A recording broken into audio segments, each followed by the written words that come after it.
আবার একটা tech news episode নিয়ে বরাবরের মতো আমি প্রিয়তোষ আপনাদের সামনে হাজির হয়ে গেছি। টেক নিউজও থাকবেই, তার আগে বলুন আপনাদের ওখানে গরম কেমন পড়েছে। এখানে যা গরম পড়েছে না, এক দণ্ড ফ্যান অফ করে বসার উপায় নেই। যাই হোক, আজকের টেক নিউজে প্রথমেই বলবো, আপনারা যদি গুগল ক্রোম ইউজ করে থাকেন, সেটা আপনার ডেস্কটপ হতে পারে, ল্যাপটপ হতে পারে, আপনার স্মার্টফোন হতে পারে, আগে গিয়ে গুগল ক্রোমটা আপডেট করুন, না হলে আপনার স্মার্টফোনটা যখন তখন হ্যাক হয়ে যেতে পারে। আর এই যে ওয়ার্নিংটা, সেটা সরকারি তরফ থেকে জারি করা হয়েছে।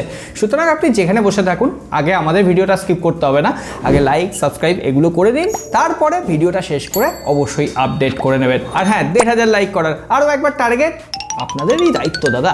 তাহলে চলুন পরবর্তী টেক আপডেটগুলো দেখে নিন। আইফোন 16 সিরিজের লঞ্চ ডেট যত এগিয়ে আসছে, তত আইফোন 16 সিরিজ সম্পর্কে একের পর এক খবর আসতে থাকছে। আমরা আগেই জেনেছি আইফোন 16-এ আমরা আর্টিফিশিয়াল ইন্টেলিজেন্স বা এআই জেনারেটিভ ফিচার দেখতে পাবো। আর এবার অ্যাপেল ওই এআই জেনারেটিভ ফিচারকে সিকিউরিটির কাজে ব্যবহার করবে, অর্থাৎ আগের জেনারেশনের থেকে আইফোন নাকি আরও বেশি সিকিউর হয়ে যাবে।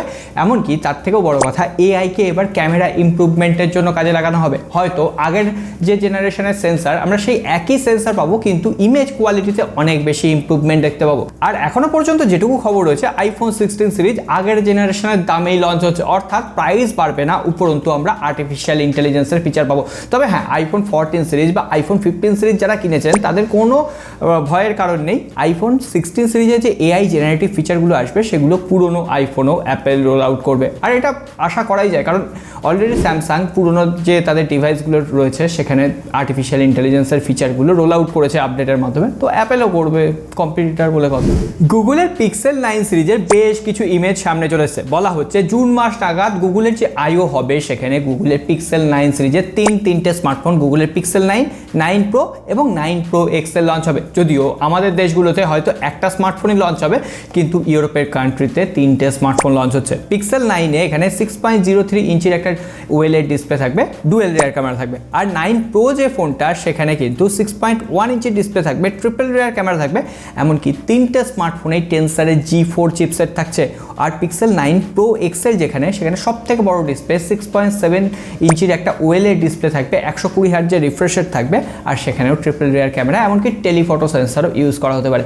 তবে পিক্সেল 9 যে একদম বেস ভ্যারিয়েন্টটা, সেখানে হায়ার রিফ্রেশ রেট কিন্তু এবার থাকছে 90 হার্টজের, কিন্তু সেখানেও 120 হার্টজ দেওয়া আজকের দিনে হয়তো উচিত ছিল। তবে হ্যাঁ, গুগলের পিক্সেল 9 সিরিজেও আমরা জেমিনাইয়ের সাথে কোলাবোরেশনে বেশ কিছু আর্টিফিশিয়াল ইন্টেলিজেন্সের ফিচার দেখতে পাবো। স্যামসাং যে হালে স্যামসাং গ্যালাক্সি M55 ফোনটা লঞ্চ করেছিল, যেখানে কোয়ালকম স্ন্যাপড্রাগন 7 জেনারেশন 1 চিপসেট রয়েছে, ওই মিড বাজেট একটা প্রসেসর, এর সঙ্গে 108 মেগাপিক্সেলের ক্যামেরা, OIS রয়েছে। তো ওই ফোনটাকেই আবার রিব্র্যান্ডেড করে স্যামসাং গ্যালাক্সি A55 লঞ্চ করতে চলেছে। আর সেটা শোনা যাচ্ছে মে মাসেই লঞ্চ হবে, ওই 25 থেকে 30 হাজার রুপির ভ্যারিয়েন্টেই লঞ্চ হবে। অলরেডি আমরা M সিরিজের আন্ডারে স্যামসাংয়ের ফোন পেয়েছি, এটা আবার রিব্র্যান্ডেড হয়ে F সিরিজের আন্ডারে আসছে। আর F সিরিজের আন্ডারেই হোক বা M সিরিজের আন্ডারেই হোক, একটা স্মার্টফোন লঞ্চ হবে, সেটা হচ্ছে M35 বা AF35। অলরেডি গতকালের টেক নিউজে আমি সেটার সম্পর্কে ডিটেলস দিয়ে দিয়েছিলাম, ফুল স্পেসিফিকেশনও শেয়ার করে দিয়েছিলাম।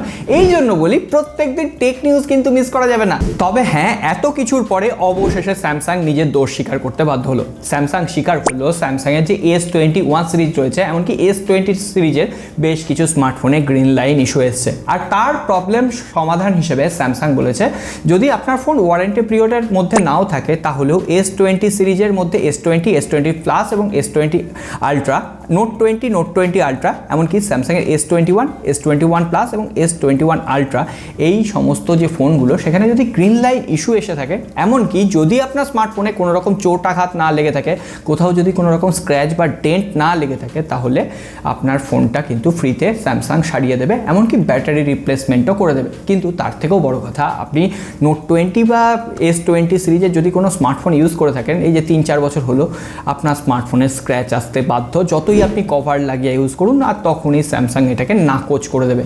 আর তার থেকেও বড় কথা, সব থেকে বেশি খবর যে আসছে, স্যামসাং গ্যালাক্সি S21 ফ্যান এডিশনের ফোনে গ্রিন লাইন ইস্যু আসছে। আর সেই ফোনগুলোর জন্য কিন্তু স্যামসাং এখনও পর্যন্ত বলেনি যে তারা ফ্রিতে রিপ্লেস করে দেবে কিনা। তো এইটা খুবই বাজে। কিছু স্মার্টফোনে হচ্ছে বলে কিছু স্মার্টফোনে দেওয়া হবে, এটা একেবারেই উচিত নয়। OnePlus যেমন প্রত্যেকটা স্মার্টফোনে, যে কোনো OnePlus-এর স্মার্টফোনে গ্রিন লাইন ইস্যু আসবে মানে OnePlus এটার একদম একটা কুপন কোড দেবে বা ঠিক করে দেবে। স্যামসাং কিন্তু সেই স্টেপটা নিতে পারেনি। তো দেখা যাক, ভবিষ্যতে নিতে হবে চাপে পড়লে। আর আপনারা সাথে আছেন যখন চাপে পড়বে। অবশেষে চাইনিজ মার্কেটে IQ Z9 এবং IQ Z9 টার্বো নামে দুটো স্মার্টফোন লঞ্চ হলো। Z9 Qualcomm Snapdragon 7 generation 3 chipset রয়েছে, অ্যামোলেড ডিসপ্লে, 120 হার্টজের রিফ্রেশ রেট, এগুলো আর বলে দিতে হবে না। আর Z9 টার্বো যে ফোনটা সেখানে Qualcomm Snapdragon 8s Gen 3 chipset রয়েছে। তো এই দুটো স্মার্টফোন বলা হচ্ছে খুব তাড়াতাড়ি নাকি ইন্ডিয়ান মার্কেটে লঞ্চ করবে, অ্যাজ ওয়েল অ্যাজ বাংলাদেশেও আনঅফিসিয়ালি পাওয়া যাবে। বাংলাদেশে IQ স্মার্টফোনগুলো কিন্তু super value for money device. Already আমি লাস্টে যে IQ Neo 9 Pro স্মার্টফোনটা ইউজ করলাম, সেই স্মার্টফোনটা দুর্ধর্ষ পারফরমেন্স প্রোভাইড করছে। যদি রিভিউ না দেখে থাকেন আই বাটনের লিঙ্ক আছে, অবশ্যই একবার দেখে নেবেন। আর যদি আপনি ওয়েট করতে চান এই ফোনগুলোর জন্য, ওয়েট করতে পারেন। ওপো যেন হঠাৎ করেই স্মার্টফোন দুনিয়া থেকে ছিটকে গেছে, কিন্তু ওপো আবার নড়ে চড়ে বসে চাইনিজ মার্কেটে ওপো Reno 12 সিরিজ লঞ্চ করতে চলেছে। ওপো Reno 12, এমনকি Oppo Reno 12 Pro। Oppo Reno 12 যে স্মার্টফোনটা সেখানে বলা হচ্ছে MediaTek Dimensity 8300 চিপসেট থাকছে, আর ওপো Reno 12 Pro যে স্মার্টফোনটা সেখানে MediaTek Dimensity 9200 প্লাস চিপসেট থাকবে। যদিও বলা হচ্ছে দুটো ফোনের স্পেসিফিকেশন ওপো Reno 11 সিরিজের মতোই হবে, কার্ভড অ্যামোলেড ডিসপ্লে, 120 হার্টজের refresh rate, telephoto sensor. Overall খুব একটা যে ইমপ্রুভমেন্ট হচ্ছে এটা নয়, তবে IP64 এর রেটিং থাকবে। তো দেখা যাক। ওপো কিন্তু ফ্রিকুয়েন্টলি যে স্মার্টফোন লঞ্চ করছিল সেটা অনেকটা কমিয়ে দিয়েছে। এবার সবশেষে রেডমির দু একটা খবর দিয়ে দিই। রেডমি নোট 13 সিরিজের স্মার্টফোনগুলো যারা ব্যবহার করছিলেন, ইন্ডিয়ান ভার্সনের রেডমি নোট 13 সিরিজের প্রত্যেকটা স্মার্টফোনের উপরে হাইপার ওএস এর আপডেট রোল আউট হওয়া শুরু হয়ে গেছে। আপনি যদি ভুল করে আপডেটটা পেয়েও যান তাহলে বলবো 2-1 দিন ওয়েট করে যান, আগে আপডেটটার ফিডব্যাক নিন, ফোন কোনো রকম প্রবলেম হচ্ছে কিনা, কোনো রকম ডেটা উড়ে যাচ্ছে কিনা, এই ধরনের প্রবলেমগুলো যদি থাকে তাহলে আপডেট করবেন না। আর যদি দেখেন যে না রিভিউ ঠিকঠাক আছে তাহলে আপডেট করে নিতে পারেন। রেডমি নোট 13, নোট 13 Pro এবং নোট 13 Pro Plus। কিন্তু আজকে সেরা খবর হচ্ছে রিয়েলমির পক্ষ থেকে।